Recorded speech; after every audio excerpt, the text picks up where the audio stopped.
Well, I thought, if you look at the La Tech game, really physical team. I thought they were tremendously physical on defense. Our quarterback took a pretty good shot to his non-throwing shoulder. And, we have gotten very conservative when he's not in the game. I think primarily because we're playing so well on defense. And so it was one of those games that we got very conservative and kind of, relied on our defense and, got a win. So happy to be 7-2. Again, as I said in the locker room post-game, I don't think a lot of people had the Bearkats going 7-2 at this point in the season. So we feel really good about that. Got to get the offense back up on track. Hunter's been out there. He's looked really well. Really appreciate the 18 days between games because it really was time that we needed. We've been a little banged up, and now we got everyone back. I think we did a pretty good job on the break. Enough, practice time, shorter practices, but at the same time gave them, a full weekend off, Friday, Saturday, Sunday, and then we gave them a Saturday off. And so I think we've kind of got them back where they're, ready to go and finish out this season. Great practice today, just got off the field. We're practicing at probably the highest level I've seen, any of my teams practice at. And I have to give, credit to the two coordinators especially. They do a great job of organizing practice. A lot of good versus good. Guys have learned to practice really well together. They're pushing each other. And, we're excited about this, run we have coming up here, one game at a time. Kennesaw, just fired their coach. Very disappointed with that. As a coach, I think my administration here understood that the 2-year transition was going to be brutal. And I've been a head coach for 31 years, and the two most brutal years of my coaching career were those transition years because, we always talk about being all in here. Tough being all in when you're redshirting players. Tough being all in, when, you're trying to put together a schedule and you can't even get 10 games in our situation. I think Kennesaw had the same situation. So disappointed because great man, outstanding coach. We played them in the playoffs.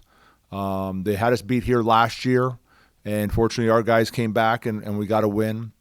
But, I'm just disappointed, for their players because it's tough, having, had enough players that have gone through those transitions. I fortunately didn't have to go through that as a player. I've come in, but, I had guys retire, sort of situations or move on. But, I can only imagine that locker rooms, heartbroken for their coach. That same time, you expect them to come out and play with great, vigor and to make a point. And he has two sons on that team. So, again, we know we're going to have a contest with a football team that if they would have won some of those close ones early, I think would be in a little bit different position. But then you saw them beat Liberty, break one of the longest win streaks in the country, when they got their stuff together and made some big plays at the end and won that game. So, again, looking forward to a really good contest in Kennesaw this Saturday.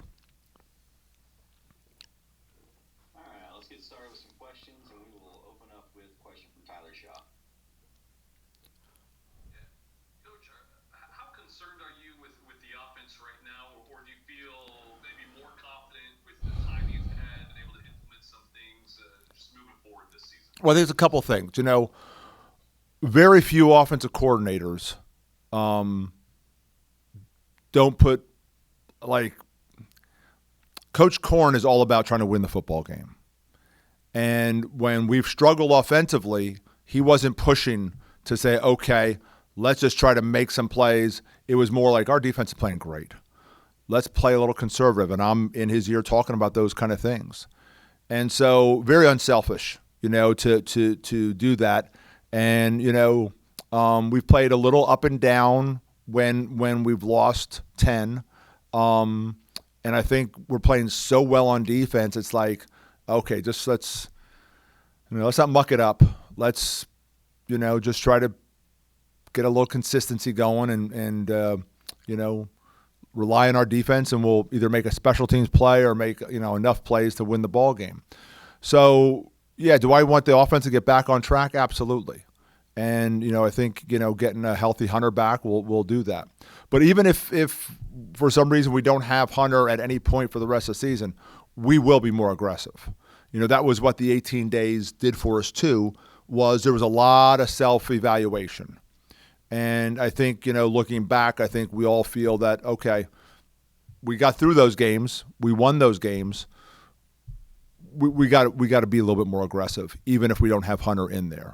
And so, again, I think it was good for us. I know why we got conservative, but at the same time, I think moving forward, if we don't have Hunter in there, you'll see us play a little bit more aggressive brand of football. So, as of right now, is Hunter looks great. Yeah, he's running around, throwing the ball, but he did need, the full. He's going to need the full 18 to be 100%. But that was a hit. Now he took those. That was a very physical La Tech team that you saw the next week. Played very physical. I think it was against Jacksonville State or whoever they had, and a game they probably should have won. And so this conference, there's so much parity in it. And, what happens is you lose a couple of those games early in the season and you kind of get on a negative roll, and that can happen to you. It happened to us last year. But it doesn't mean there's not quality players on the team. It's the same thing when you look at the Kennesaw roster and watch their tape. You keep on hoping they're not as good as they could be. There's talent there, and they've made progress from last year. It's just, again, someone has to lose those close games. Someone has to win those close games. Someone has to lose those close games. Last year was us losing those close games. This year it's been La Tech and Kennesaw losing those close games.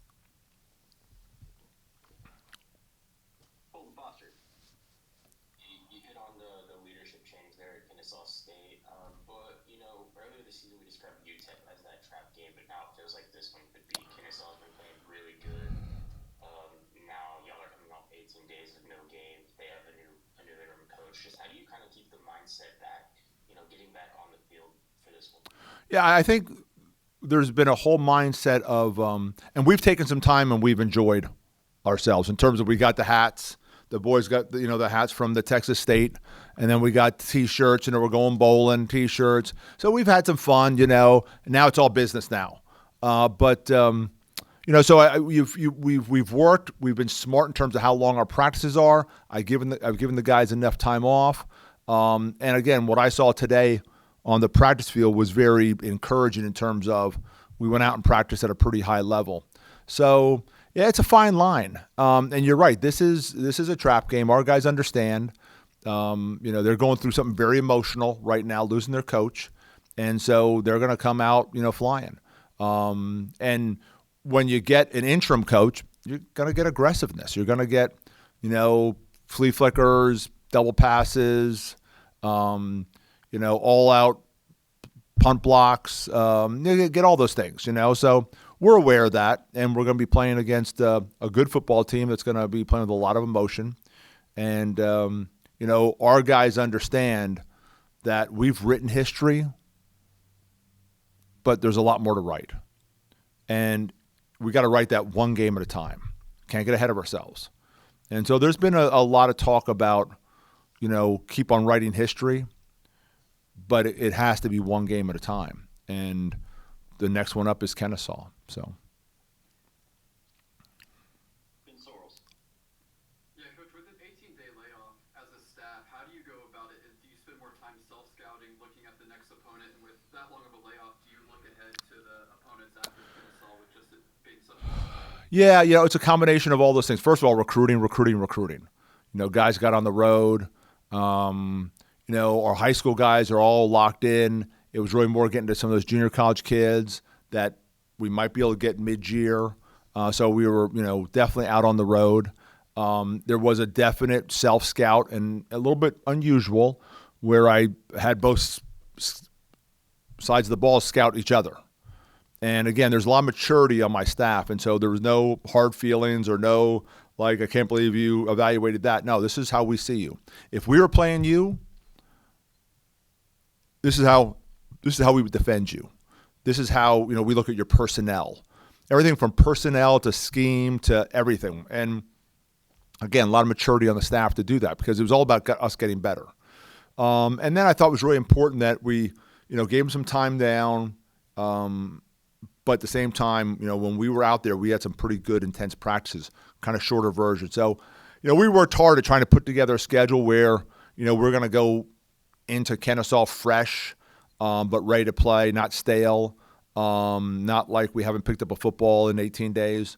So there's a lot of thought that went into it. And right now, what I saw from our Tuesday practice, I think we did a pretty good job.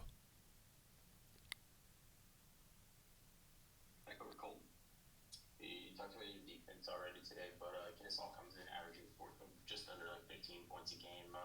What have you kind of seen out of them, and what do you want to see your defense do?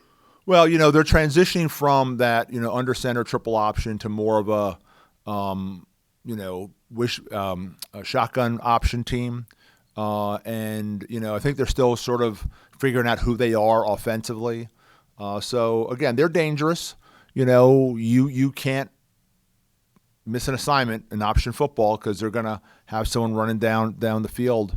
And they're just good enough in the passing game where they got some receivers who can make some plays and the quarterback can get it out there. So, it's, again, you evaluate, but you don't want to over-evaluate. You want to show the guys the schemes, but you don't want to say, hey, listen, like, they're married to this because new guy just came in. Might, change. When I say new guy came in, there's been a promotion. There's been a change at leadership. So there might be some things, some wrinkles that are now added. So, again, trying to spruce up their offense. I've been really happy defensively with when things happen during the game, we've been able to make adjustments in real time. It's not like we're looking at the tape day later, Colton, and saying, "Ooh, wish we'd have." No, we've done those things. So I think the defensive staff has done a really good job of whatever's been thrown at them, managing the moment, and then making the adjustments as the game goes on. You did spend basically kind of a whole week, prepping for them. Does it throw any sort of wrench, with that leadership change? A little bit, in that you just have to be aware that it's going to be a little bit more aggressive. Very few interim coaches come in and sit on their hands. Most interim coaches are going to come in and try to make a statement. Again, you'll see a flea flicker. You'll see maybe a reverse on a punt, a kickoff return, all those things. You can't worry about that. You just have to play sound football. But we're aware that there's going to be a lot of emotion in that locker room. And his two sons are on that team. All indications was that was a very good locker room. And the kids really enjoyed playing for Coach. And then there's some controversy. Did he resign or was he fired? And all that stuff adds up to, like, the players banding together and saying, hey, you know what? Let's finish this thing out the right way for Coach.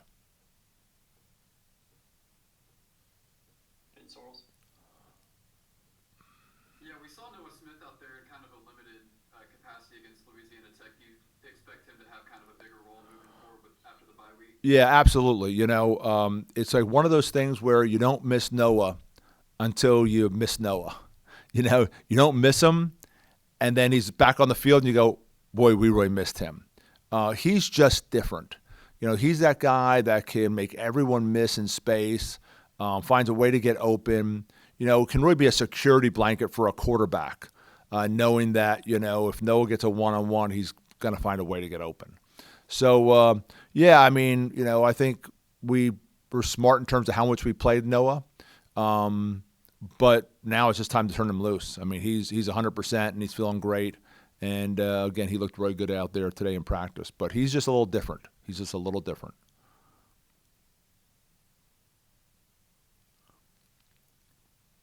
right, guys, anything else for Coach before we let him get back to Kennesaw prep? All right. Again, I apologize for Ben. It won't happen again. If it happens again, Ben will not be sitting in that chair. Okay, I can promise you that. We'll go Very good. You don't miss Ben until you miss Ben. Absolutely. Oh, Ben's talking to the third person. I love it. I love it. I'm just trying to compare myself to Noah. That's all. All right. Thanks, guys. Coach, thank All you right. guys.